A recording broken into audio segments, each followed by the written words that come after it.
ያም ለምንድነው ሰርታችሁ እንዳልሰራችሁ የምታደርጋችሁ የምታበሳጫችሁ የምታናድዳችሁ በቃ ቂጥቂጣችሁ የምትከተለው ለምንድነው ብላችሁ ታስባላችሁ? ብዙዎቻችሁ እህቶቼ እንደዛ ናችሁ። ቂጥቂጤ እየተከተለች ነው የምትውለው፣ አዛ ነው የምታደርገኝ፣ በቃ ሰርቼ የሰራሁ አይመስላትም ምናምን ብላችሁ ብዙ ጊዜ ተማራችሁ በምሬት ታወሩኛላችሁና ቢሮ እንኳን ላትሄዱ ሁሌ ቢሮ ውሰዱኝ እንዳላችሁ እየተሰቃያችሁ ግን 2 ዓመት በከንቱ አንድን ቀን ደስታ ሳታገኙ ሳትመሰገኑ የምትጨርሱበትን ዋና ምክንያት እነግራችኋለሁ። ይሄ ቪዲዮ ለብዙ እህቶቻችሁ እንዲደርስ እርግጠኛ ነኝ። ብዙ እህቶች የሚሰቃዩበት ስለሆነ እኔም ተሰቃይቼ ያለፍኩበትና አሁን እርፍ ያልኩበት እነግራችኋለሁኝ።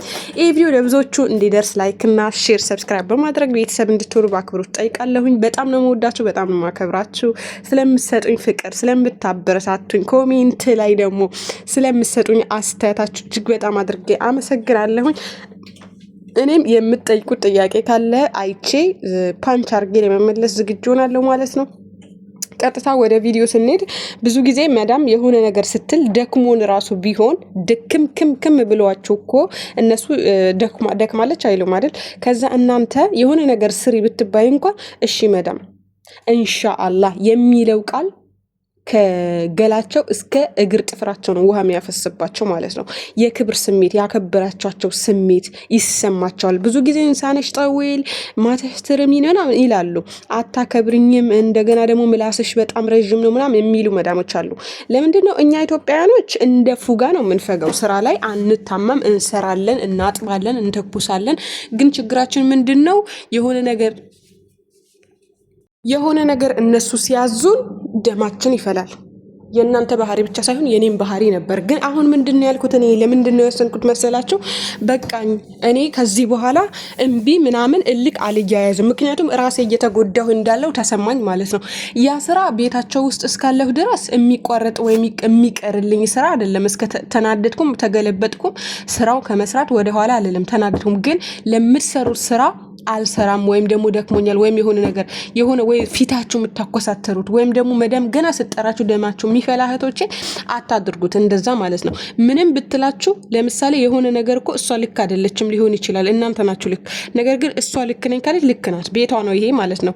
ይሄ 1 ቀን 2 ቀን አድራችሁ የምትሄዱበት ቦታ አይደለም። የመዳም ቤት 2 ዓመት ኮንትራታችሁን ድፍን አድርጋችሁ የምትሄዱበት ነው፣ አላህ ከፈቀደ ማለት ነው። በስኬት የሚሆን ወይም ሳይሳካላችሁ አብዛኞቹ እህቶቻችሁ አሁን ትላንትና አንድ እህቴ ምን አለችኝ?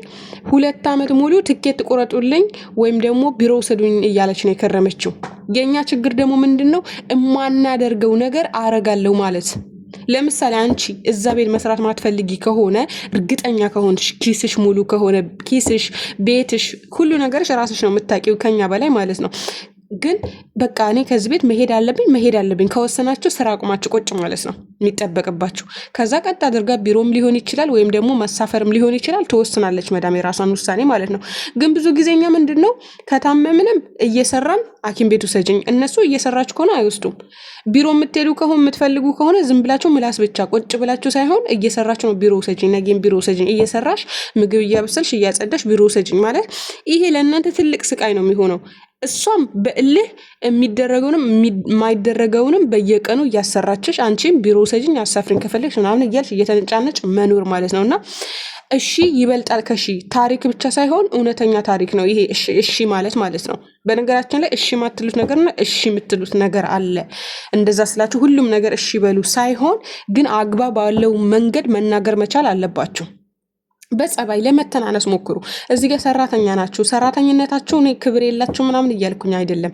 ግን ከሰው ጋር ተግባብቶ ለመኖር እሺ የሚለው ቃልና ኢንሻአላህ የሚለው ቃል እንደገና ካጠፋችሁም ወይም ደግሞ እንደ ጥፋት ከተሰማትም መልስ አትስጡ። ለምሳሌ አጥፍታችሁ ከሆነ ይሄ ነገር አጥፍቻለሁ ይቅርታ፣ ሳታጠፉ ሲጮሁባችሁ ምናምን ዝም ብላችሁ እንኳን ብታልፉት ያ ነገር ወላሂ ይጸጽታችኋል። እስቲ ሰው ሲናገራችሁና ወይም እናንተ አስቀይማችሁት ዝም ሲላችሁ ምን አይነት ስሜት እንዳለው እና ራሳችሁን ፈትሹ። እኔ አሁን የሆነ ሰው በጣም አስቀይሜው እሱ ዝም ካለኝ ቀኑን ሙሉ አንጀቴ እየተላወሰ ነው የሚውለው። እነሱም በተመሳሳይ ሁኔታ እንደዛ ናቸው። አንቺ አሁን ዝም ብላ ከጮኸችብሽ እኔ እኮ አይደለሁም ይሄ ነገር ብለሽ አፍሽን ዝግት አድርገሽ አንገትሽን ደፍተሽ ስራሽን ብትሰሪ ወላሂ መዳም ትመለሳለች። በነገራችን ላይ እንደ አያያዛችን ነው። አሁን ሳውዲ መጥፎ ነው፣ ዱባይ ነው መጥፎ ነው ምናምን እንደምንለው አይደለም። እኛ ሀገርም መጥፎዎች አሉ አይደል? እንደ ኢትዮጵያዊ መጥፎ ስንትና ስንት ገዳይ መጥፎ ያለበት ሀገር እኮ ነው። ግን እንደ ሀገር ሳይሆን ቤታችን እንደ አያያዛችን ነው። የራሳችን ቤት እንደ አያያዛችን አሁን የመዳምም እንደ ባህሪዋ በቃ አስመስላችሁ መኖር ለህይወት ለመኖር ስትሉ አስመስላችሁ ውስጣችሁ እኮ ሊቃጠል ይችላል። ቅጥል ብላችሁ ግን እሺ የሚለው ቃል እንደ አይለያችሁ። ገባችሁ? ባትሰሩት ራሱ በቃ ትሰራዋለች ብላ የአንቺ ቂጥቂጥ መከተል ታቆማለች ማለት ነው። ብዙዎቻችሁ እልክ ክርድድድድ ስለምትሉ ከእናንተ ቂጥ አይፋቷችሁም ማለት ነው። ግን እሺ በሏት፣ አስደስቷት በቃ እሺ የሚለው ቃል ይገዛቸዋል። ሶሪ የሚለው ቃል በጣም ይገዛቸዋል። ፊሊፒኖች አሁን ማለት ነው ወላይ በጣም አስመሳዮች ናቸው። ግን አስመሳይነታቸው የማይታወቀው ለምንድን ነው? ማስመሰል የሆነ ቀን በደንብ ያጸዱትና ሳምንቱን ሙሉ ዝም ብለው እያስመሰሉ ፎጣና ክሎሮክስ ይዘው ታያቷላቸው። አያጸዱትም እኮ ሳምንቱን ሙሉ ቤቱ ግን በቃ የተበተነ ካለ ይለቅማሉ። ትንሽ የቆሸሸ ከላይ የሚታየውን ነካ ነካ ያደርጉታል። ከዛ በኋላ አለቀ፣ ስራ ሰርታለች፣ በቃ ደክሟታል ተብላ አስር ላይ በሰላም እርፍት ሰዓት አላት። አስር ላይ እርፍት ሰዓት የታወቀ ነው የነሱ ማለት ነው። እኛም ማስመሰል መቻል አለባችሁ። ገባችሁ? የማስመሰል ክህነት መማር አለባችሁ። ይሄን ማስመሰል አልችልም ምናምን አይሰራም አረብ ቤት።